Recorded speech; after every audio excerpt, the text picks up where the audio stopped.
Thank you very much. So nice. So amazing. So amazing. It is so great to be with you tonight. And this was a little tough weather. So a couple of hours ago, they said, Mr. Trump, I think we're going to... What? That's okay. I love you more, okay? Like I say to my son, Barron, I love you. He goes, I love you more, Dad. So anyway, I love you. I do love you. The spirit in these rooms, the spirit no matter where we go is so incredible. And a couple of hours ago, they were saying, I'm sorry, sir, you're going to have to cancel your trip. Can you imagine? They said it's going to be too tough, and too tough. The flying's dangerous. It's not exactly nice outside, right? I said, I can't do that. No, I can't do that. I can't do it. So we got here. It was close. It was marginal, I have to tell you, but we got here. So, as you probably heard, in California, they're having a tremendous problem right now. 2 are killed as of now, and I guess there's one that's on the loose, or they're having a fight. This is when we appreciate our great police and our law enforcement. Remember that. They don't get enough credit. They should get it. And you're always going to have some bad apples. You see it on television, no matter what business we're in, if you're in the banking or anything else. But I want to tell you, they do one hell of a job. And when you see these shootouts, I can tell you one thing. I don't want to do it. You don't want to do it. So we want to thank the police and law enforcement. They're unbelievable people. And with that being said, I think, could we have a moment of silence? A lot of people killed. And in honor of those people and the victims generally, let's have a moment of silence, please.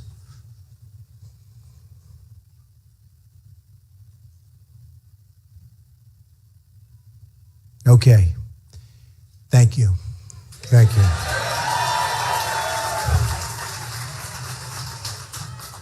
So we have some really special people here, the most powerful people there are. Black pastors, you've been hearing a lot about it. And we had some incredible times over the last few days, and we've had great support. It wasn't covered properly by the press. Never does cover. I mean, they are so dishonest. But you probably read where a large, I don't even know the number, but a large group of black pastors came to see me in New York, in Manhattan. And it was really great. And one of them was Dr. and Pastor Steve Parson. And Steve put together a group of endorsers, all endorsers. And I said, well, you're endorsing me. I'm bringing you up for a couple of seconds. I'm going to say, I don't know if these people want to be preached to tonight. We want to hear about other things. Because Steve, can take over the whole night and I'll just leave. That's okay too. But he's a great guy. He was in New York with the others. And I saw him. He's been all over television over the last couple of days. And he is a beautiful guy. So Steve, come on up with your friends. Come on up.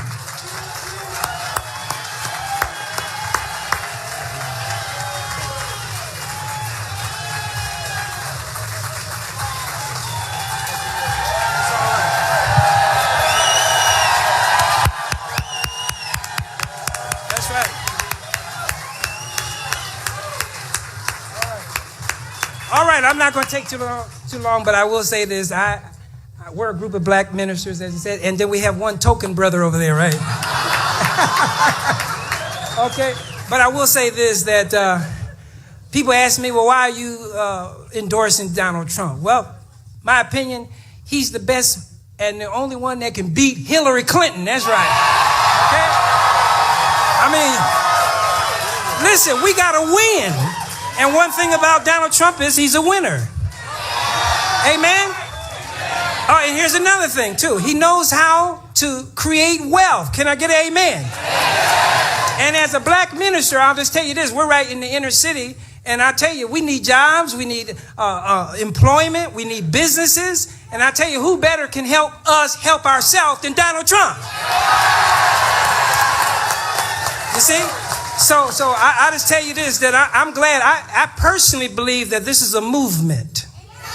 It's a movement. And I believe that we're in a situation now where this country called America is going to come back and be made great again. Isn't that right? In fact, I believe it's a wealth transfer, a wealth movement. Okay? And then I'll tell you one thing.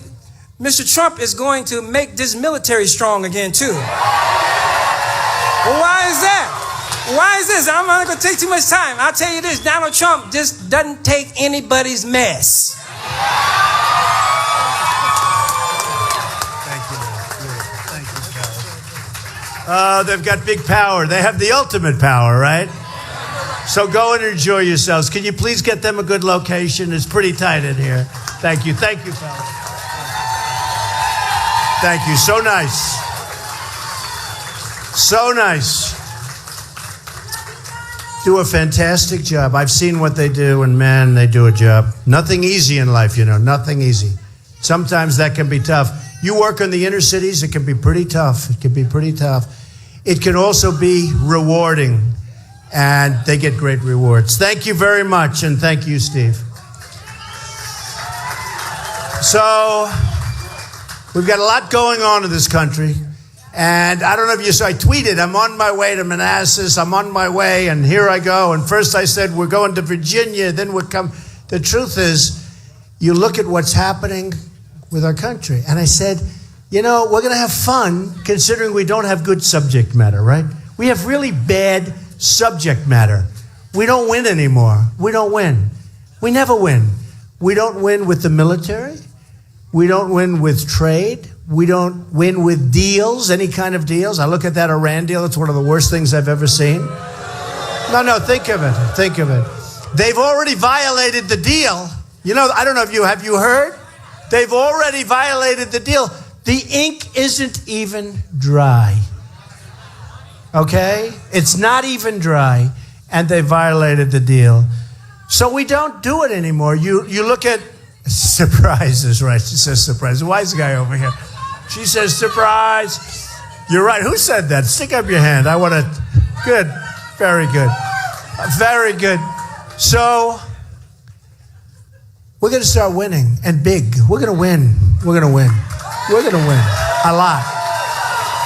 We're going to win a lot. We're going to win all the time. We're going to get rid of Obamacare, which is a disaster. Get rid of it. Disaster. And we're going to replace it with something great. There's so many alternatives. There's so much better. I don't know, for those people involved with the whole Obamacare thing, and the Democrats have real problems over it because, you know, they voted and it was a fraudulent vote, let's face it, because Obama lied. And in all fairness to your senators and your congressmen who happen to be Democrats, Obama lied. 28 times he said, keep your doctor, keep your plan, keep your everything. Everything's great. It's going to be. And then these guys got stuck with it, and now they have to defend it. And they're not going to be able to defend it. And we're going to go into a big league, but we're going to have a plan that's so much better, so much cheaper. You look at what's happening with deductibles on Obamacare, it's out of control. You can't use it. If you get hit by a tractor, maybe you'll get a couple of bucks. The premiums have gone up 35, 45, and 55%. And just the other day, in a lot of the very good newspapers, frankly, and even in the bad ones, and there were plenty of bad ones, these guys are so dishonest. Such dishonesty with the mainstream media, I will tell you, such total dishonesty. But if you look at over the last few days, you're seeing a lot of stories that Obamacare is collapsing of its own weight. And in 2017, unfortunately, you know, if it's going to go, let it go now so that he has to straighten it out, but he's not going to straighten it out correctly because nothing he does is correct. No, nothing he does, if you think about it. Here's a guy, we've got ISIS and others that want to destroy us, and he's more worried about global warming. And he believes, think of this, and he believes global, it comes out all the time, that our biggest problem is global warming. And I say, is this real? Are we living in the world? You have people out there want to blow up our cities, want to kill all of our people. They're cutting off heads like it's no tomorrow. in the Middle East and far worse. I mean, they're doing everything. They're drowning people in cages. We haven't seen anything like this since medieval times. You know, in medieval times, I'd read they chopped off heads. I never said, did anyone see chopping off heads until, you know, you just start seeing it over the last couple of years. And it's true, isn't it, though? It's true. Who ever heard of this? This is a vicious group of animals, and we've got to stop them, and we're going to stop them so strong and so fast.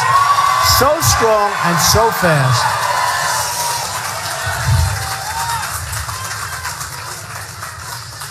Now, one of the things I want to tell you is, because a lot of you have heard me speak and you've seen it, you know, they're always covered on live television. They get ratings. I speak, they get ratings, okay? They make a fortune off me, and I can't stand them, and they can't stand me. They're always lying and not telling the truth, but they always put me on live television. Nobody else goes on the live television. These other guys running for office, first of all, they don't have crowds like this, believe me. They have, I mean, Bush goes, he has like 59 people. It's true. He stands up, he starts speaking, everybody falls asleep. We could make a lot of money with him. We call him Sleep Master. Put people to sleep. And the other ones, if they have 100 people, it's a lot. Every place I go, we have thousands and thousands. This was only restricted by the size of the room, and we have thousands. It's packed. And the fire marshal, I love. Where's the fire marshal? He was so good, because otherwise we're going to have a lot of people standing outside. They're still coming in the back. You're right, man. So, but great people here, great people. But we are going to do something that's so special because, you know, it was just mentioned. They just said, movement? What do you think? Do you think this is a movement? This is a movement. I mean, Pastor Steve said it's a movement. I never told him that. He might have listened because I use the expression sometimes. But this is a movement. I go to Dallas where the Mavericks play. And, you guys like the Mavericks? That's good. It's good players. And the owner, Mark Cuban, has been great. He's been great to us. You know, I'll have to tell you. And he said, you want to use it, use it. And it was like on a Thursday. I said, when? He said, Monday. I said, how many seats do you have? Like 20,000. We filled it up in a day and a half. We had time left over. We had 20,000 in Dallas. We had 20,000 in Oklahoma. We had 35,000 people in Mobile, Alabama. And everywhere we go. And I mean, literally, we go up to New Hampshire. We have crowds that are many, many, many times the size of anyone else. Nobody has even close. Thank you, man. Look at that guy. Huh? Thank you, man. That's cool. And I like your hat. Hold that hat up. Do we like that hat? Look at that. Look at that. And he looks better with that sort of okay head of hair. I wouldn't say I wouldn't say the greatest I've ever seen, but it's acceptable. Hey, hasn't hurt him any. It's really great. Thank you very much. No, it's just an honor to be here. But we're going to be so proud. So I started this whole thing, as you know, in June. And it takes courage to run for president. It does. It takes courage. Especially, I've never done this before. And I'm self-funding my own campaign. All these other guys, they're like bloodsuckers. No, it's like bloodsuckers. These PACs are a disgrace. They totally control the candidate. No, they're a disgrace. And I could have had a PAC. You know, Bush raised $125 million, and he's dying. He's dying in the polls. Rubio, all of them. I won't say a couple of them because so far a couple of them I like, but that'll end because they all have to go through me. You know, they all have. No, it has to end. No, it has to. No, Cruz, as an example, Cruz has been great to me. He's been really nice no matter what I say. He agrees that, everything's good. But at some point he's going to have to say, I got to attack him because otherwise I'm going to come in second place or third place or something. So they've all got to attack. And I love it when they attack because so far everyone that's attacked me has gone bingo, right? True. They've gone down. They've gone down big league. I shouldn't say this in front of the pastors because they'll say, that's not nice. Is it okay? It's okay, right? They like winning. I mean, it's all about winning. It's really about making America great again. That's what it's really about. So today I read a big article that everyone's afraid to fight me because, hey, look, you look at Perry, very nice man from Texas, right? Governor Perry. And he was so nice to me. Then all of a sudden, one day, I said, he couldn't have said that. He was vicious and violent. Went to Washington, made a speech. The whole speech was about me for like a half an hour. And I had to attack him. And I attacked him very viciously. And I feel guilty. Not really. No, I did. I attacked him, remember, on the glasses? And I attacked him on the IQ, okay? And then you have a guy like Lindsey Graham. He's a sitting senator. And you go to South Carolina. And by the way, his plan, I know so much more than he does. His plan is so bad, it's so stupid. It's so stupid. Remember that in The America We Deserve, I wrote that book in 2000. I wrote about Osama bin Laden. We got to take him out. You got to know where to use your power. And I said, and I don't know how many people saw it, but a couple of the announcers in the morning, they said, wait a minute, that book, what was it written in 2000? So I had Osama bin Laden. And the reason is, I watch and I listen, and there's this guy with a big mouth who is very tall.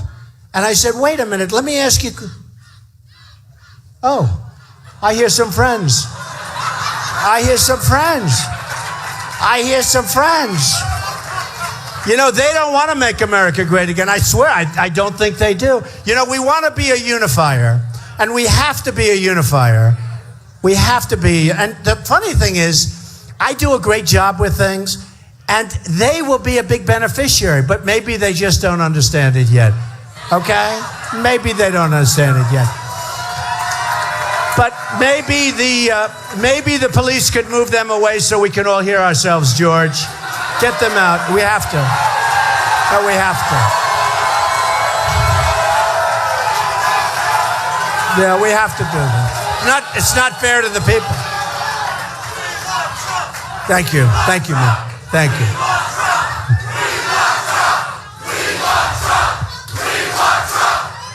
Thank you. Thank you. You know the sad thing, there's like a very small group of people out there, although they are pretty noisy, I will say. But listen to them. Yeah, will the police remove them very nicely, very gently, please? I'll tell you what happens. So sometimes they'll say, I want him out now. And then they say, he was terrible. He was so nasty, so rough. So then I go, please be gentle, please. And then they say, he's too soft to be break. You can't win. You can't win. So I'll go middle stream. Yeah, if you could remove them as soon as possible, that would be great. Are the police out there? I think after the build-up I gave them, I think they're going to do a great job. Yeah, we have to move them. Thank you very much. Thank you very much. Look at it. The people are pouring in through them. They're coming in. And the saddest part? You have a few people there. You have thousands of people here. And the media, the headlines tomorrow will be, protesters, right? Protesters. You know what we have, and I say it, and I say it strongly.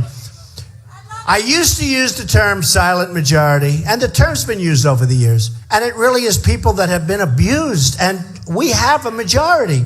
But we don't know we have a majority. But it's not a silent majority. It's really become a noisy majority. It really is. It's the noisy majority, and that's okay. That's okay. Because that's what we have to be. We have to be heard now, folks, because our country's going to hell. We have a president who's incompetent. He's incompetent. I'll tell you what, this guy is grossly incompetent. When I watch him taking all of this time, and you know what? I want clean air. I want clean water. I want it to be immaculate. I want it to be sparkling. I want it to be great. I've won so many environmental awards over the years. I'm good. I'm really a great developer. Now I'm a politician. But I'm a great developer, and I've won so many environmental awards, and I'm proud of them. I think it's a great thing. But it's gotten out of control. And this whole global warming thing, they change it. Global warming, climate change, extreme weather. The reason is it's never sort of working. Now, the extreme weather one's about, that's really got to work, right? You see, I remember during the winter, we had sort of a bad storm. And they said, oh, wow, this is global warming, and it's unbelievable. And the snow was all over the place. And they said, we haven't had a snow. Now, this was the The number one snowstorm was in 1889, which blew everything out the window. Look, we're going to have, like this. It goes like this. And we want clean air, and we want clean water, and other things. But it's gotten to a point, people are making a fortune off this stuff, and our businesses are being hurt. Our manufacturers can't compete. China's over there right now laughing like hell at Barack Obama because we're stopping our plants from functioning and make it so expensive and not any better pollution-wise. So we're stopping our plants. We're doing all of this damage. China's agreeing to do things in many years from now, and they'll violate the agreement 100% because they always do, just like Iran does, just like everybody does. We're like the dummies. We're like just the dummies. I feel we used to be so proud. Now we feel so stupid. We're led by stupid people, and we can't have it anymore. We can't have it anymore. It's unbelievable. And by the way, what I'm going to do is we're going to take some questions in a while. It was brutal to get here today. I might as well stick around for a while. So what we're going to do, you can start thinking about it because in another few minutes, we're going to talk a little bit about what we have in plan. And I want to take some questions because I always find, I love it. I love taking questions. Even if they're vicious, horrible, violent questions, we'll take them anyway. Okay? One thing, with Hillary, she doesn't have the strength or the stamina to be president. She doesn't have it. And I know her. I get along. You have to understand, I've gotten along over the years with everybody. I was a businessman. One of the magazines said I'm a world-class businessman. Great. I am. I'm a great businessman. I've made a fortune, and I want to put that same thinking for the country. We owe $19 trillion. It's going to be $21 trillion very soon. You see this ridiculous budget that was just passed, like they passed it immediately. Nobody fights. I always say, I know where the Democrats are coming from, but the Republicans, in a way, are more disappointing because they go, you elect them, and you know what happens. And look, you had in Virginia one of the greatest upsets of all time, and he deserved to be upset. By the way, you know who he's backing? Bush. That was the end of Bush. Can you believe that? But it was one of the greatest upsets. I think it never happened before. And you were so smart. You were so smart. But what happens is they say, we are going to end Obamacare. We are going to make our military strong. We're going to take our vets and we're going to make our vets so happy. Everything's going to be great. Blah, blah, blah. All words. It's all talk, no action politicians, right? And you love them and you're all for them. And they win their election and they go to Washington. I always say it. And they're with their wife or they're with their husband. And they say, look, Mary, we've finally made it. Look at the beautiful columns. Look at this. This is like, they go into the Capitol building. They say, oh, this is beautiful. This is beautiful. Now they have a vote on Obamacare. Oh, I vote in favor of it. I don't want to ever leave this place. This is beautiful. Don't they let us down? No, I promise you one thing. If I win, you'll say, win, watch. Where, what? That always happens. But I have to start up. Look, I am against 15, guys. It was 17. It was 17, now it's 15, and it's drying up fast. You have guys with zero, and they continue to go along. Tell me, can that be good for them? You have guys like Pataki. He can't get elected dog catcher. You have guys, honestly, you have guys that can't even, if you think about it, they can't get 1%, they can't get anything. They actually had one of them down with a zero and an arrow pointing left, meaning less than zero. It was on television. Now, I think that's a typographical error of some kind, because how do you get less than zero? But it's like, that's what it is. And some of them didn't even register in upcoming states. And now they've missed their times, right? They've missed their times. And I was told they've missed their times. Well, if a guy doesn't want to put up money because he knows he's not going to win, or he can't get enough signatures to register in a Virginia or a South Carolina or a New Hampshire or wherever it may be, but numbers of them haven't registered, why do we allow them to debate? If somebody gives up the state of Virginia, or if somebody gives up the state of South Carolina, because, they're pretty hard to get on the ballot. They are. By the way, I'm already on the ballot. I had so many. I had so many. Thank you. I know they're just saying we helped you. No, we had so many. You know what we did? We took many times the number of signatures. We needed a lot, and we did it so quickly. Who did it? You did it right here. Stand up and take a bow. But you know what? And it's true. Thank you, honey. Really great job. I know that. If somebody doesn't get on the ballot, and they can't get on the ballot because they missed their time limit, so that means they gave up, a major state someplace. Why would you let them on the debate stage to waste everybody's time? And they're already at 0 or 1 or 2. Why would you allow them to be on the debate stage? It's not unfair. It's just stupid. It's like, what are we doing? And you don't have time to talk. Mr. Trump, the war in the Middle East, in 30 seconds, sir, what would you do? 30 seconds. And it's funny, on the debates, and I don't know if you've seen this, but I think almost or just about every single poll where they do the online polls after the debate, Drudge, who's an amazing guy, by the way, if you haven't met Drudge, we love Drudge. He's an amazing guy. But Drudge, Time Magazine, Slate, every one of these groups, they're doing these online polls, like 6 or 7 every debate. I've won every single poll in every single debate, and I'm really happy about it. Now, I'll tell you because it's become a big story. So the other day I said, I don't want to brag. Am I okay to brag? Is that all right? So I will. So let's say they would have had a couple of million people watching the first debate, right? And it used to be that these debates, nobody even wanted them. The television network, I think they forced them down their throat. You have to take the debate or we're taking your license away or something, right? So the first debate was by Fox, and they had 24 million people, actually more than that after the final numbers, but 24 million people, which was about the largest in the history of cable television, right? The next one was CNN, where they had 23 million people. Now think of this. CNN's covered some pretty big events like wars and other things, right? In the history of CNN, it was the highest rated show they've ever had. And they made it 3 hours, which they shouldn't have done.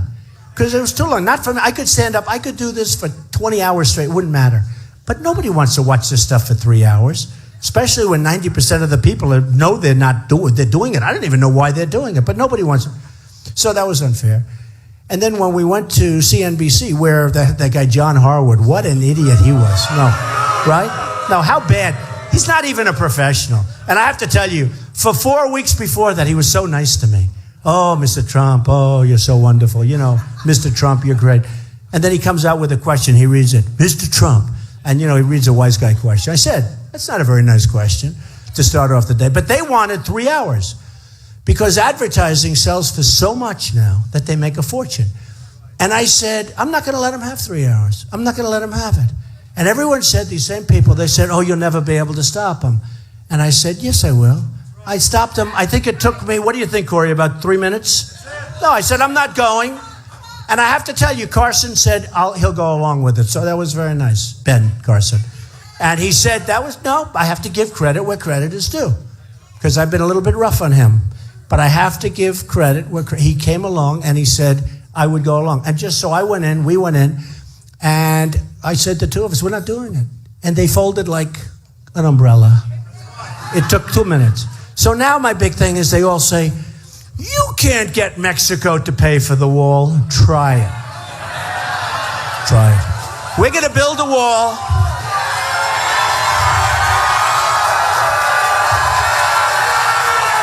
Try it. We're going to build a wall. It's going to be a great wall. It's not going to be a little toy. We'll build it not for a lot of money. In China, they built the Great Wall of China 2,000 years ago. It's 13,000 miles long, okay? This is serious walls, all right? In our case, we need really 1,000 miles. It's 2,000 miles, but some is natural borders, natural barriers, which are pretty good. Not as good as the wall, but you know what? Let's use it, right? So we're going to need about 1,000 miles. And think of it. So we're at 1,000 miles. China's at 13,000. Theirs was 2,000 years ago. They didn't have trucks. They didn't have tractors. They did it the old-fashioned way, right? And they got it done, and it is a big wall. So what we have is we're going to build a wall, and we're going to stop people from coming into our country illegally, okay? We're going to stop it. It's time. It's time. And if people want to come in legally, we want them to come in. They have to go through the process. And if people want them to come in now, when I first mentioned this, all of the other candidates, again, we started with 17, now we're down to 15, but they're going to start falling like flies. You watch. I mean, it's got to be at some point they got to leave, right? Don't they have to leave? I mean, don't they sort of have to leave? We got this one guy. He's terrible. He's the worst debater I've ever seen. Kasich from Ohio. No. The guy is the worst debater. He's a professional politician. He can't speak properly. He's terrible. He's terrible. We have, again, I told you, Lindsey Graham. So they do a poll. And, I mean, I'm like killing him in South Carolina. How do you beat the senator? In Florida. So in Florida, you have two. You have a governor and you have a sitting senator who, by the way, doesn't vote. He doesn't vote. How would you like to be in Florida and you invest in a young guy? You invest in him. You take him to heart and you put him, and he's United States Senator. I mean, to me, that's a great position, right? United States Senator for Florida. He's in there for about 12 seconds and he decides he wants to run for president. Why? But how would you like to have a guy who doesn't show up to vote? Now, you've put in a lot of time and effort on making your choice. But if a man says he's going to be your senator, and then he goes around campaigning and fundraising. He was the other day, Homeland Security, very important meeting in Washington. He chose to go to a fundraiser in California. Now, I don't know that I'm going to win Florida, but I am killing them in Florida. Killing them. And I think I have the ultimate soundbite. I mean, seriously, if a guy, first of all, Rubio is very, very weak on illegal immigration, and he's in favor of amnesty, so you can't win. Bush, just to put an end to that, because I don't want to mention him, he's a very nice person, low energy, but very nice. We don't need low energy people, folks. We don't need it. We can't afford them. Hillary. You ever see Hillary? Hillary, and I said, she doesn't have the strength, she doesn't have the stamina, but did you ever see Hillary? She'll do an event like this and then won't show up like for 5. You know what she does? She goes home and sleeps. She'll do an event like this, and it's actually not, we shouldn't be laughing, we should be crying. Because she's by far the front runner. I mean, this other guy is a joke. He gave it up when he said no emails. Bernie, he gave it up. I think he just had a hernia operation, you know? He was carrying around the tax code that he wants to make larger. It's true. I actually just made that up, but it's true. No, he just had a hernia operation, and so I hope he gets better fast. But he's got no chance. He took Hillary, and he gave her the election. He was doing fine, and he was getting the second largest crowds. By the way, my crowds blow everyone away. You know what's sad? I was in Sarasota the other day, Florida, and what a great place. And we had a time, you wouldn't believe it. It was 12 o'clock, football games, everything going on. We had 12,000 people. And I don't ever say how many people. I let the government say it now. Because we have amazing Secret Service people. We have amazing people that work here. I let them say it because every time I say it, if I'm off by 3 people, they make put headlines. And we had 12,000 people. Nobody says that. Nobody covers that. But when Bernie Sanders would have a group of 5,000, 5,000 people, so I get much bigger things than he does. Now, in the meantime, his are going down the tubes. We don't have to talk about how much anymore. But the truth is, Hillary shouldn't be allowed to run because what she did is illegal. What she did is illegal.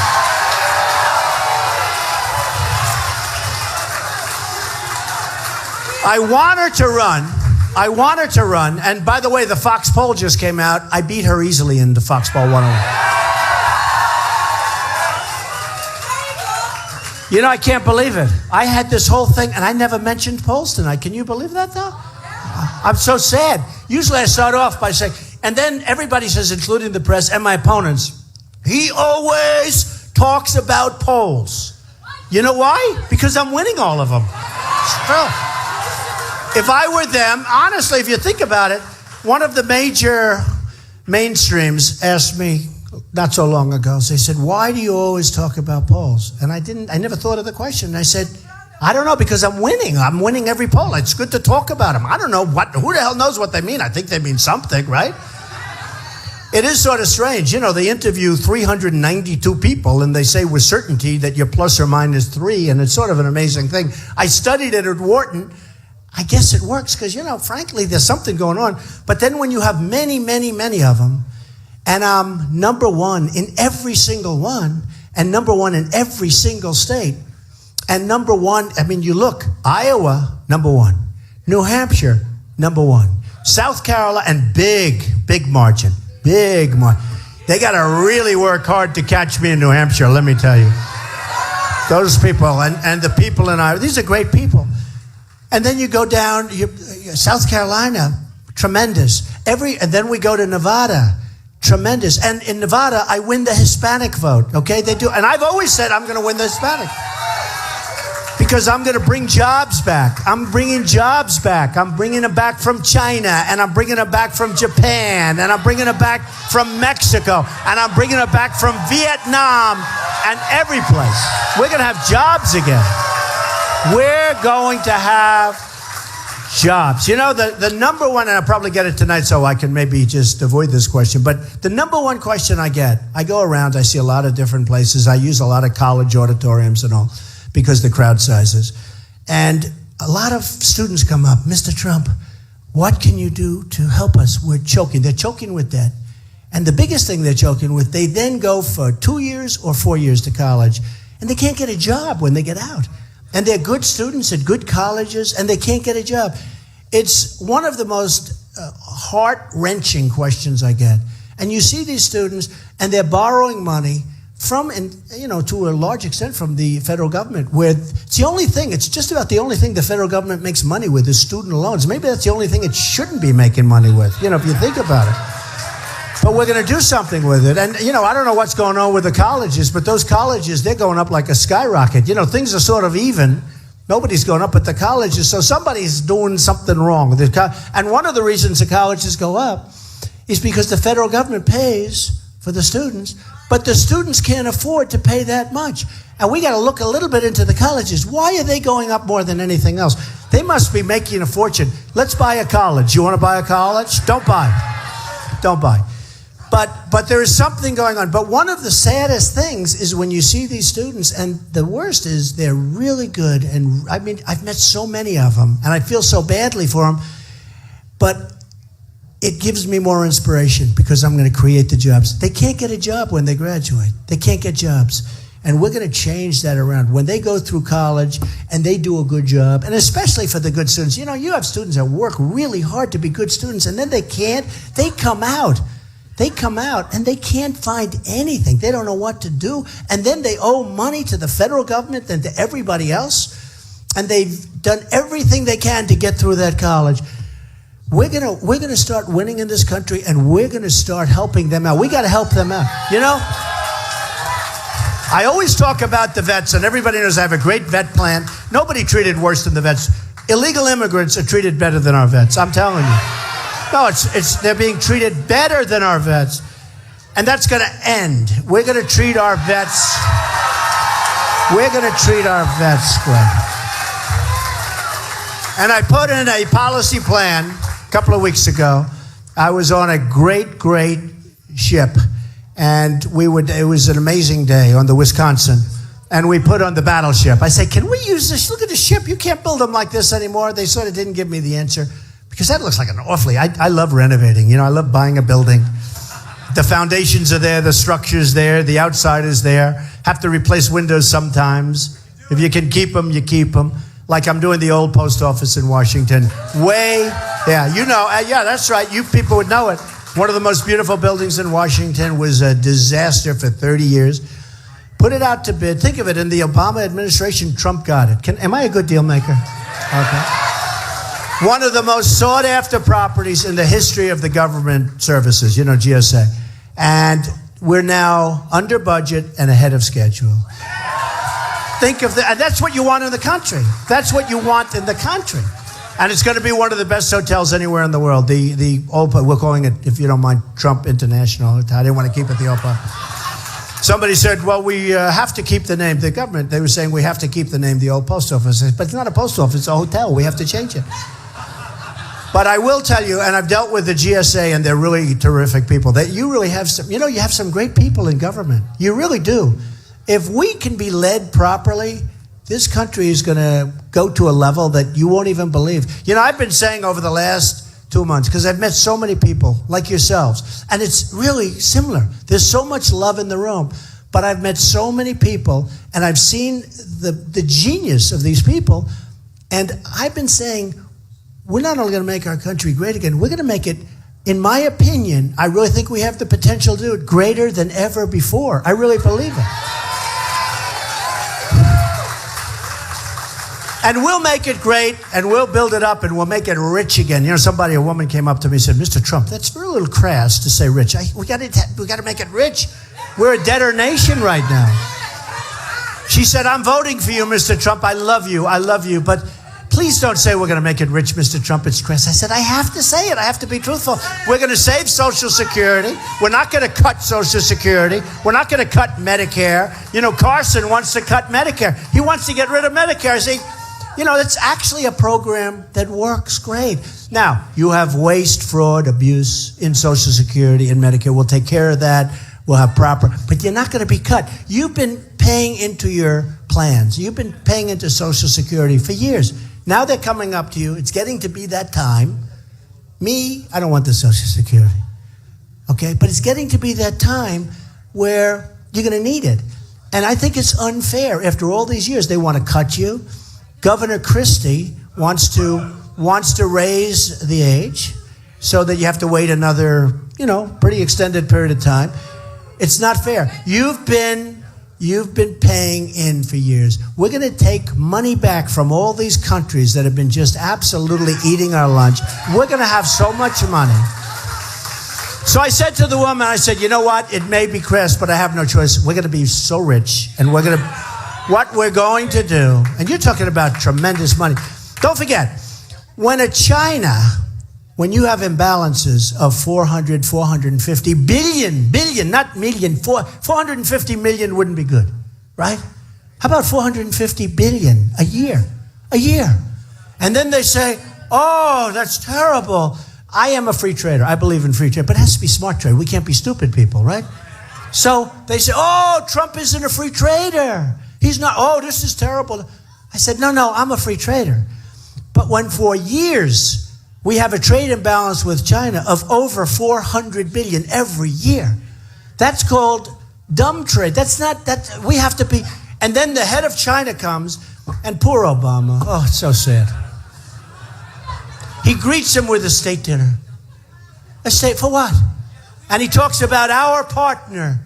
Well, I want to be a partner too. If I can be a partner where I'm making $400 to $450 billion, I agree. And the guy in China, the headman, good-looking guy, strong as hell. Different system over there. That's like one of these systems you keep pounding each other, and the toughest, smartest guy gets up to the top. We don't do that over here. That's a system, and I don't know if you know how it works. From the time they're in kindergarten, the smartest, the toughest. The smartest, the toughest. But by the time they get up to that little point, that guy is tough. So he's looking at Obama, talking about this wonderful relationship we have. He's building islands, military islands, in the South China Sea. I don't think he got an environmental impact statement. Do you agree? Do you think they went out and said, oh, we have to do our environmental impact statement? No. They just put about 300 excavators out there, and they started digging that ocean and dropping that sand. Now, and by the way, I heard this the other day, and I will choose two things. I've been saying bomb the oil and keep it. Now, I didn't want to go into Iraq. I should get credit for vision, and I'm more militaristic than anybody other than him, anybody in this room. Now, this guy looks like he looks like a warrior. But I'm more militaristic than anybody in this room. But I want to build that military so strong. But I've been saying, don't go into Iraq. And in 2003 or 4, a delegation came from the White House because they get a lot of publicity for whatever. Even as a developer. Then I do The Apprentice. That was a huge hit. By the way, they wanted to extend me. They came in. Steve Burke, the head of Comcast, an incredible guy, came to my office with executives from NBC. And they want to extend me. I said, Steve, I want to run for president. He said, no, we want to extend you. And nobody thought I was going to run. Nobody. He said, no. And they announced they're going to extend The Apprentice with me. And that would be season 15 and 16. I mean, it's been a great hit. And I said, no, I don't want to do that. And I just held my breath. You know the famous escalator scene, right? I held my breath. I said to my wife, are you sure I want to be doing this? And I said, let's go. And we went down that escalator. And we stood. You never saw it. It looked like the Academy Awards. The press. I mean, even now, look out tonight. It's so many cameras back there. Look at all those red lights. Every word. No, think of it. Every word. But, it's an amazing thing. So I said to my wife, come on, let's go. And she waved beautifully, on the escalator. I'm waving. And then I went up. I talked about illegal immigration. And little did I know I was hitting a nerve that was so incredible. And I'm telling you, had I not made that speech, and had I not talked about what's happening, because after that you had Jamil killed, who was this wonderful man. You saw his father probably over the last couple of days on television. Just shot, viciously shot for no reason whatsoever. Right off the sidewalk, shot. And then you see Kate in San Francisco, shot by an illegal immigrant. And you see all of the tremendous crime. And all of a sudden people saw, did I take abuse? Rush Limbaugh said, nobody's ever taken more incoming than Trump. I was saying, if this is going to be like this, I don't know if I can last for a year and a half. This is a lot of incoming. I never heard that term with respect to the press or the PR. But Rush Limbaugh said, I've never seen a man take incoming like that. And then he has a news conference and he doubles down and he said, I'm right about it, instead of somebody else. No, it's sort of strange. Because I know how it works. You got to be smart. You got to be tough. Somebody else would have gone up, and other people have said this. I'd like to apologize. Is there any way I can apologize to the people for them? You can't do that when you're right. You're right. You got to stick with it. But I said, at this level of intensity, there's no way any human being can make it for a year. But all of a sudden, people started seeing I was right. And if I didn't bring that up, and if I didn't take all of that unbelievable, harsh, and unfair punishment from the mainstream media, I'll tell you what, we wouldn't be talking about illegal immigration. We wouldn't be talking about the crime. And don't kid yourself. I don't mention it that often because I'm really good at this stuff. But the jobs that are being taken away from people that are in our country, we're losing tremendous numbers of jobs. So we're going to change that whole system. It's going to be changed. Remember this. You have to give points for vision when you elect somebody. I think I have everybody in this room, I'm pretty sure. Do I have everybody? Everybody? I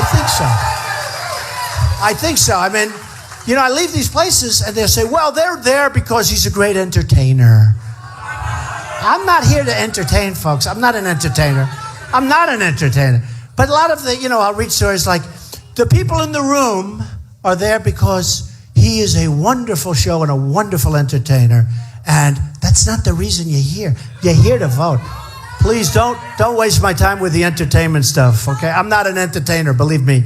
I'm somebody that knows how to get things done. I'm a guy that's won all my life, whether it's The Apprentice or whether it's business or whether it's The Art of the Deal, one of the biggest selling business books of all time. I think the biggest, but I want to say one of the, if it's three short, I'll get killed if I say the, but I think it is the biggest selling business book. I mean, that's what I do.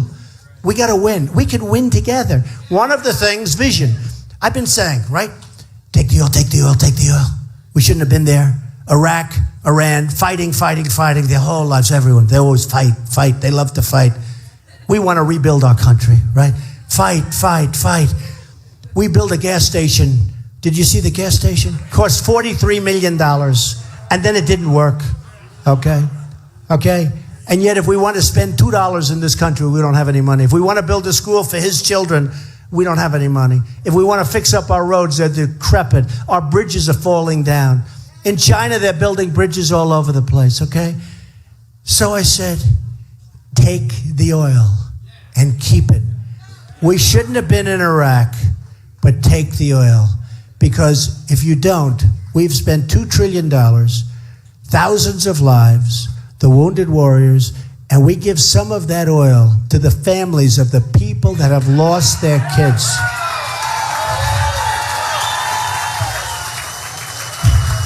and we give money to wounded warriors. I tell you, they're the most incredible of all people. I deal with them all the time. I deal with them, and I see them.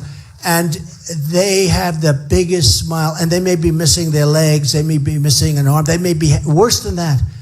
And their strength is, I think, to me, the strongest of all. I've never seen anything like it.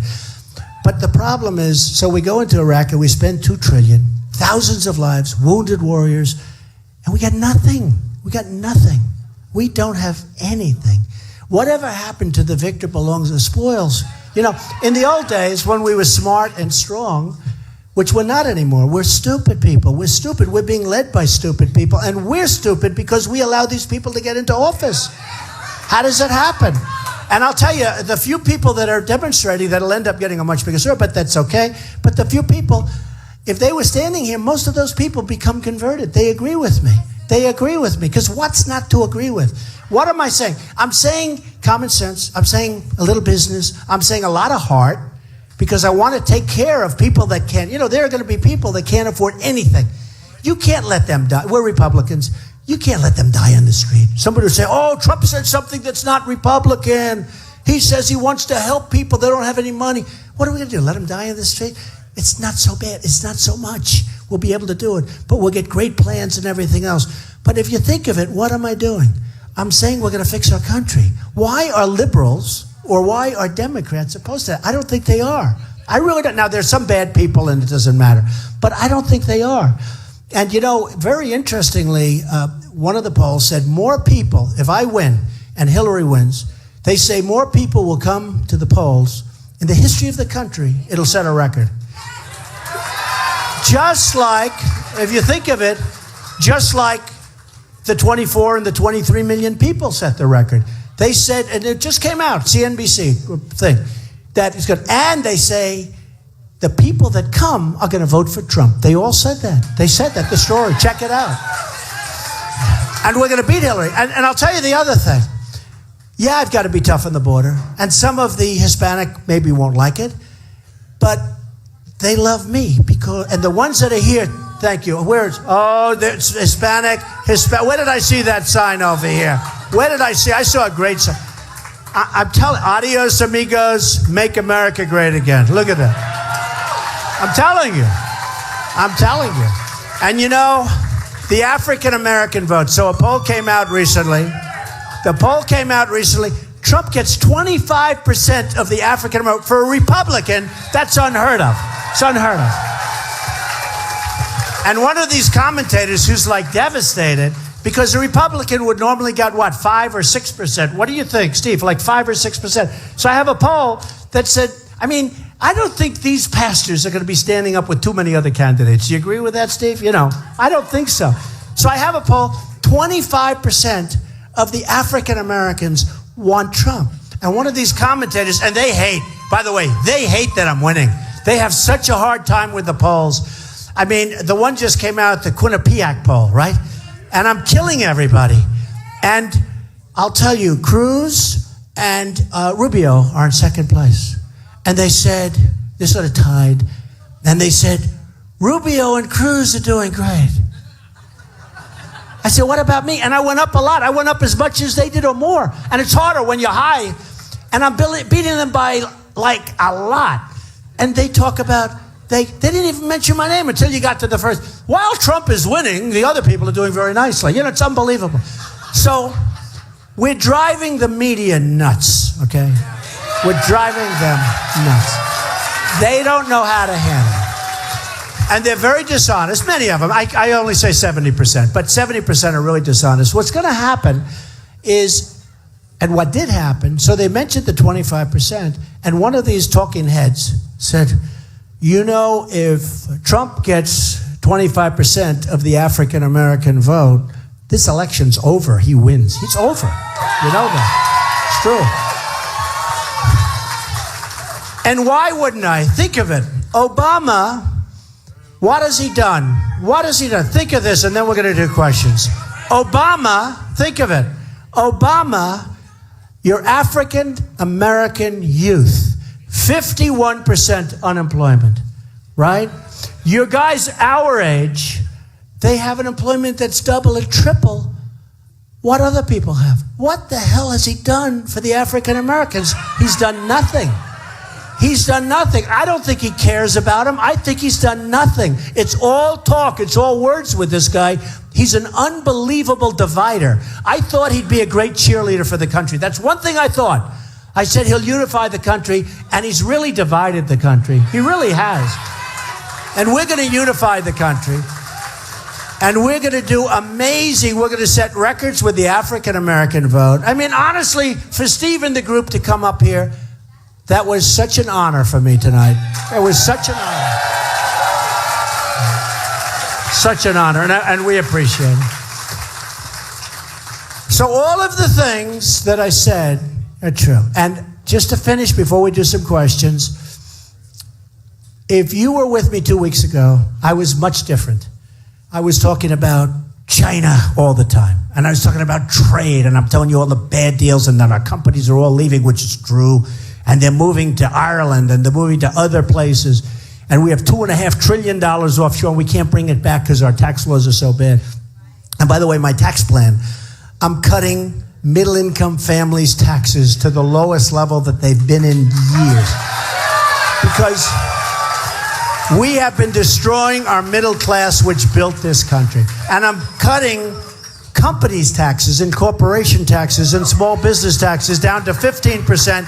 Right now, it's the highest it's ever been. Right now, we're #1 taxed nation anywhere in the world.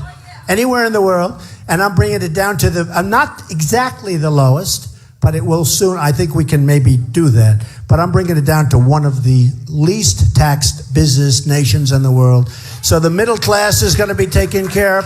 We're seriously simplifying our code, so you don't have to spend your money at H&R Block and spend a lot of the money that you're making doing this complicated code. And we're going to do some things that are going to be amazing. And we're going to have a dynamic economy. And this country is going to be rocking and rolling, and it's going to be something special. This country is going to be something so much more special. It's already special, I have to say, but it's going to be much more special. And it's already great, but I mean, we're talking about really great. And remember this. We have a great country. We have a wonderful country. We love our country. But it's really at the tipping point. It's not going to be there for us much longer. It's not going to be great much longer. It's in big, big trouble. We're not going to let that happen. Okay? All right? So let's now take some questions. Come on. Give me some good ones. Come on. Hello, Dar. Do you have a question? These people did such a good job with my They had so many votes. They had, what do we need, like 5,000 signatures? And you put in 4 or 5 times. How many? 16,000. The people at registration said, we've never seen anything like that. You know, it's nice because with the kind of people I deal with, if they find mistakes, so when you have 15 or 16,000 and you need 5, they're going to have to find a lot of mistakes, right? Thank you very much. So do you have a question to ask? Do you want to make a statement? You did such an amazing... I just wanted to let you know, Mr. Trump, that the citizens of Virginia and all the Hispanic community that I represent love you, respect you, and are going to vote and support you. Oh, thank you. Thank you. Thank you. Thank you very much. So nice. Okay, let's go. Have a question. Go ahead. Wherever you want. Go ahead. Okay, a young man. Come on, young guy. So, you're going to build the wall? What's it going to be made out of? Oh. Hey, that's a good question. Lift him up here. Bring him up here. Come on. Come on. So cute. Come on. Come on up here. Come on up. Come here. This is such a great question. Ready? Are you ready? What are the walls going to be made of? Hello? Go ahead. Ask the question. What are the walls going to be made out of?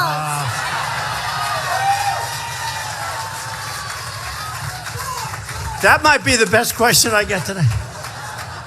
I'll tell you what it's going to be made of. It's going to be made of hardened concrete, and it's going to be made out of rebar and steel. And, you know, it's so easy. That's what I do. I mean, that's what You ever see parking plank where they set plank and it goes 90 feet long? You know how long 90 feet? If you're 90 feet up, you don't want to come down. You want to come down very gently. Did you ever see the walls they build now? They're this high and they drive trucks over them, right? They build a ramp and they take trucks with drugs. And we get the drugs and they get the cash. Not good. There's not going to be any trucks driving. So it's going to be made out of concrete rebar steel. And we're going to set them in nice, heavy foundations. And one of the reasons the wall wasn't built, because a lot of people like the wall, but they couldn't figure out how to do it. And this is hard to believe, but true. Hey, was I right about New Jersey? Was I right? Do you see it all right? Oh, there's another one. I took such heat.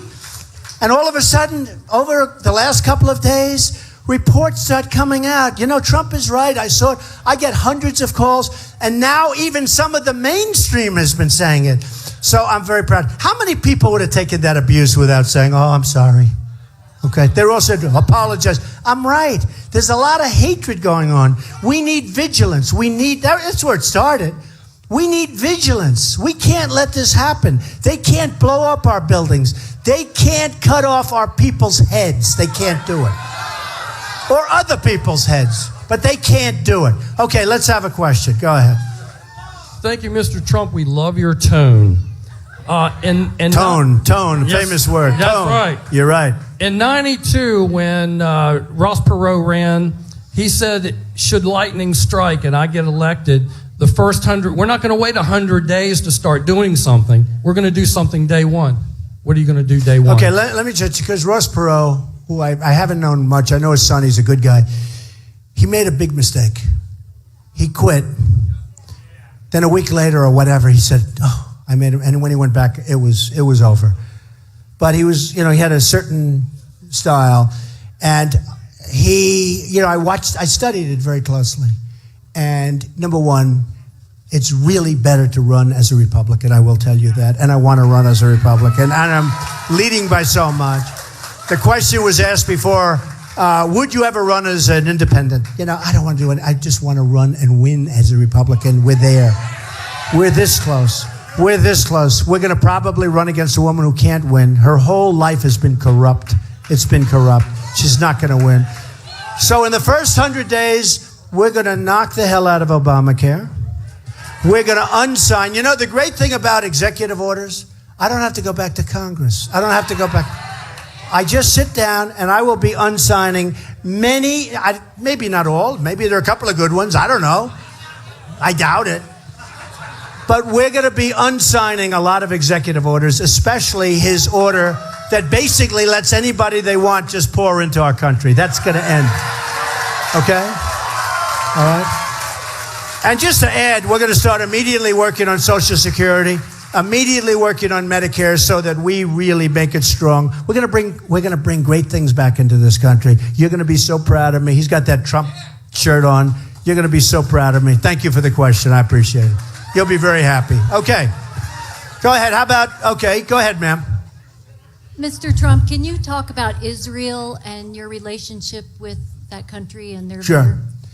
Well, I love Israel, and Israel is our real strong supporter if you look at what's going on. And I'll tell you what. And I will say it here. My people say, oh, don't say, but very soon I'm going to Israel, and I'll be meeting with Bibi Netanyahu, who's a great guy. And he asked me to make a commercial during his election run. I made a commercial. I said nice things about him. He's a good man. He's worked very hard. He has absolutely no support from President Obama. Absolutely none. So I will tell you, I am very, very, very pro-Israel. Okay? Okay. Okay, question. How about the young man in the green shirt? Go ahead. Young, strong guy. Go ahead. Thanks, sir. As a veteran and a small business owner, you got my vote. Are you a veteran? Yes, sir. Wait a minute. You're a veteran? The guy looks like he's 20 years old. Wow. But you're in good shape? Yes, sir. Yes, Did sir. you have any problems or difficulties? No, sir. No. All right, good. So you're a very healthy vet. And we have plenty of healthy vets, too. We have a lot of vets. I don't want to mess around with them, right? Okay, so go ahead. My question is, what are your plans for the VA? I know there's been a big mess with that past Right. year, so what are your plans for turning that Okay, around? so I put in a big plan on the vets, and people are loving it. And as you know, about 3 months ago on a Wednesday, they announced that in the history of the Veterans Administration, which is very corrupt, extremely corrupt, and you have some great doctors in there, by the way. I mean, I'm going to give the good and the bad, but you have administrators that are a disgrace. And the waiting times and the problems. And people are waiting 5 days, 6 days in a waiting room to get in. And in the history of the VA, it was the longest, you saw that 3 months ago, it was the longest wait in the history of the VA. That's over. And I put in a plan that's much more complex than this. But basically, we have doctors that aren't doing well because of Obamacare. We have a lot of people that aren't doing. I have a friend who's a doctor. He's going to be quitting. He's going to be like you. He's going to retire out at a young age. But he's going to be retired. And he said, I have more accountants than I have nurses. He said, it's so complicated. It's so horrible. The paperwork is so terrible. I don't feel like I'm a doctor anymore. So we have doctors that have plenty of open time. We have private and public hospitals all over the place that aren't doing well. And we're going to let those vets, instead of standing in line and dying. By the way, you saw the numbers. People die waiting to see a doctor. They're dying. Hundreds of thousands. I couldn't believe it. The numbers are incredible. You know, you'd think 1, 2, but the numbers are incredible. Thousands of men and women waiting for a doctor, maybe a simple procedure, maybe a pill. They end up dying. So we're not going to have that anymore. The vets, remember, they're our greatest people. They're our greatest people. I wouldn't be here. Most of these people wouldn't even be here. So it's true. Come on, for the vets. It's true. It's true. So we're having a simple plan. You have hospitals across the street they're looking for business, right? Well, look at her. You're not a vet. What do you do? Okay. Oh, no, what do you do? Okay, 1 second. So you have hospitals across the street. You have doctors, right? You're going to get out of there. You're going to see the doctor, see the hospital. We're going to pay for the bill. It's much cheaper, and everyone's going to be happy. It's so much cheaper. So we're going to use that hospital that's looking for some business. We're going to it could be private. It could be public. We're going to use doctors that are looking for business. We're going to pay the bill. It's going to go quickly. And believe it or not, it's going to be much, much cheaper than what we're doing right now. And what we're doing right now is insulting. Okay? Okay. Go ahead. You're a designer? Oh, I didn't think you were a vet. You didn't look like a vet. I'm not a vet this time around. Go ahead. So I'd like to say that Americans are winners. Americans love winners, and that's what you are. So. Oh, thank you so much. Thank you. Well, how nice. How nice is that? Thank you, darling. That's so nice. So my question is, the future of America looks beautiful with you.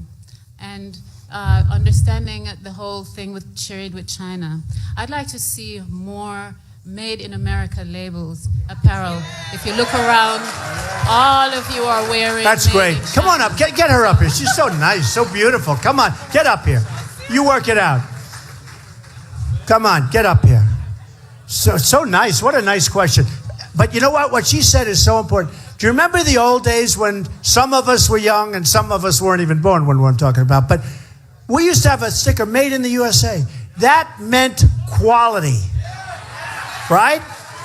And if it said made in Japan, it was like no good. It was like terrible.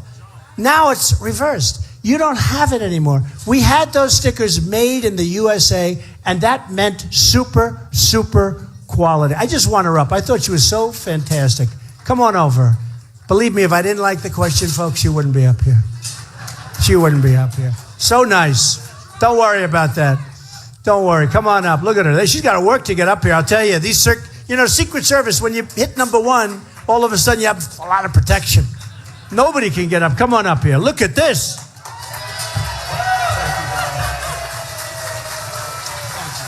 Say something. Come here. What's your name?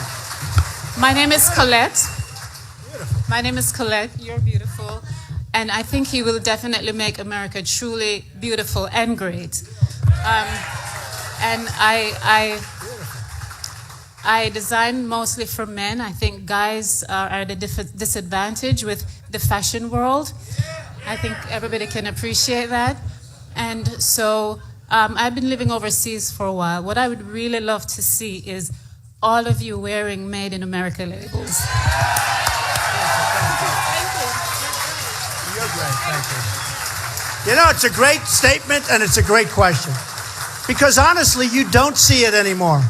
You don't see it anymore. We're going to be so proud to have that sticker. And let's remember that question. That's a very important question, statement. Made in the USA was so important and was such a sign of quality.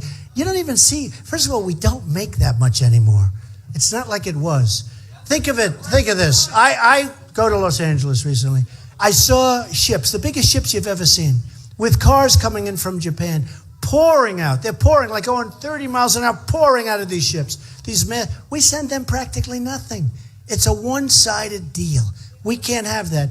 And speaking of USA, when was the last time you saw a Chevrolet in the middle of Tokyo? I'll bet you they don't have one, right? We make good cars. We make great cars. And now especially, we're doing great. It's got to be fair. Okay, let's have a good question. How about this guy over here with a good head of hair? This guy. Go ahead. Okay. Mr. Trump, Yes. this is a question for, first of all, we love you.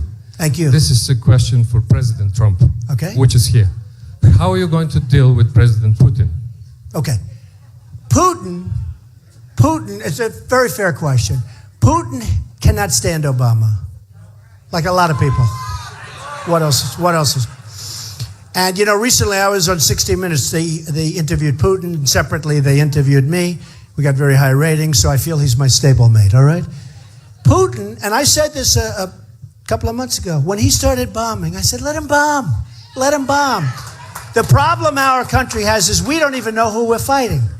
We want to fight Assad, a bad guy, but we want to fight Assad for rebels that we don't even know. Now, if we fight Assad, we're fighting Russia, we're fighting other countries. Maybe we end up in World War III. Who the hell knows what happens, right? But Assad's bad, but the rebels could be ISIS. We have no idea. A general told me we have no idea who they are. We want to give them billions and billions. And what's going to happen? Let's say they take over Syria. What the hell? We don't know what's going to. It's going to be turmoil. We've got to fight ISIS. And I love that Russia is dropping bombs all over ISIS. I love it. I love it. Okay? I mean, we have a president, he doesn't even know who to fight. How about this? 2 weeks ago, he says, we're sending 50 men, and maybe women, I don't know. I'm surprised he's not more specific. Should have been more specific. But we're sending 50 men over to Syria, Iraq. I don't think he even knows where they're going. Now, why does he have to talk? Why does he have to say it? Why does he have to stand up and say we're sending? Those people have a target. These are our finest. These are our greatest soldiers, right?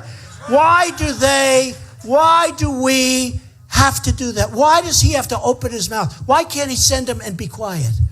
Okay? Now he just announced that they're sending another small group over. Today or yesterday, they just announced, we are sending more. So these guys, small numbers. Frankly, I think the numbers are so small that if you're going to do it. Okay? But the numbers are so small, I don't even think it's a good PR move, frankly. But we're sending men over to fight. Now, the enemy is not stupid. They are not the JV, and they are not contained. Do we agree? They are looking for these men and women. They are looking for them. What the hell does he have to say it for? You know, I used the word unpredictable. We don't have any unpredictability anymore. General MacArthur, he wouldn't talk. General George Patton, first of all, he wouldn't even be. They would have thrown him out his first year because he was a vicious, violent guy who used foul language. But he was one of our great generals, General George Patton. He was brutal. He couldn't be a general.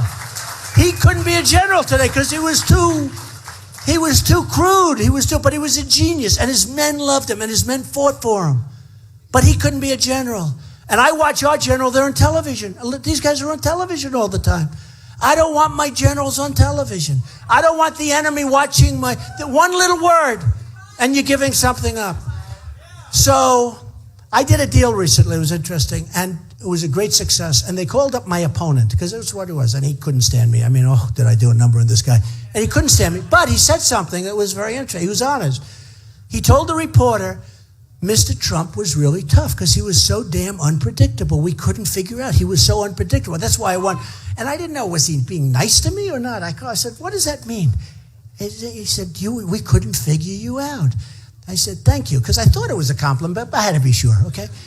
But we have no unpredictability. We have to get smart, and we're going to get smart. And, you know, one of the things, and I'm going to leave it at that, but one of the things that did you have a question? I have to say, the pastor has a question. I have to take care of my pastor. But wait 1 second, though. One of the things that you're going to say when you leave this room, this is such an amazing thing that's happening. You're going to say, we were here at a time that really was important because people have come together, but you have to go out and vote. Because, you know, with all of the talk about this group, that group, if Romney could have inspired, he failed. I mean, he failed. Because McCain couldn't have won the first time because it was such a mess. But Romney the second time should have been an easy victory. And Obama was on, say what you want about Obama. He was on Letterman. He was on Leno. He was all over the place, okay? And I'd call up that camp because I'm backing the guy. And I'm saying, when are you going to get on television to Romney and his people? Well, we don't think. I said, just get on television. He's killing you. He's on every night. He was on Letterman. He was on every show, Leno. And Romney didn't do it, so he failed. He let us down. But let me tell you something. If the people in this room who didn't vote, and of all of the other people that would have never voted for Obama, but if they had the incentive to get up and go vote, he would have won. I tell you, Romney would have won the election. But they weren't inspired. But we have to remember that. And I think, hopefully I inspire. Look, I have the biggest crowds that anyone's ever seen. But we have to remember that. Okay, now I'm going to do something that's really not smart. I always like to end on a high note. We're on a high note, right? Really high. I could now say, make America great again. You're all going to go crazy. I leave and I go back home, right? And unlike Hillary, I don't go to sleep. I think about things, right? Hillary goes to sleep. And then you don't see her for 5 days. And she wakes up and she comes, does another event. And Elton John would always say, and I love Elton John. Elton John's a good guy. So Elton John would say, you always want to finish with a big bang. And when they do the encore, you ever see where he finishes great? And then they say more and more, the place is going crazy. And they go out there, do 1 song, 2 songs, 3 songs. Now people are starting to say, this is getting boring. 4 songs. And after the 4th or 5th song, it's like, oh, let's go home. And people will, where to high? The problem I have is my pastor wants to ask me a question. How can I turn him down? Will you do me a favor, Pastor? Will you make it a nice question so I don't leave here on a low note? Okay, go ahead. Yeah, Mr. Trump, yes. I want to address this issue of Black Lives Matter. Black Lives Matter, no matter who kills them. Yeah. And there's been more people killed with black-on-black crime in America than there has been with white people killed. Right. Okay? It's true. By the way, it's true. It's true. In Philadelphia. It's a tremendous problem. In Philadelphia from 2007 to 2015, over 3,000 black people were shot dead by black people. Yeah, no, it's a tremendous And my question is, where was Black Lives Matter? Yeah, that's true. They weren't around. My question is... So true, by the way. My question is, will you come to Philadelphia and address the black community on what we're going to do about stopping the crime in the black community and black-on-black crime in black community and crime in our schools? I would do that. You know, I went to school. I went to the Wharton School of Finance in Philadelphia. I know Philadelphia well. He is a highly respected, great man in Philadelphia. And the answer is yes. Okay? All right? Yes. I love it. Ladies and gentlemen, I want to thank you all. You are spectacular people. Doing this is actually easy. Getting here wasn't so easy, but there's such love in this room. We are going to make America great again, better than ever before. I love you. I love you. Thank you. Thank you.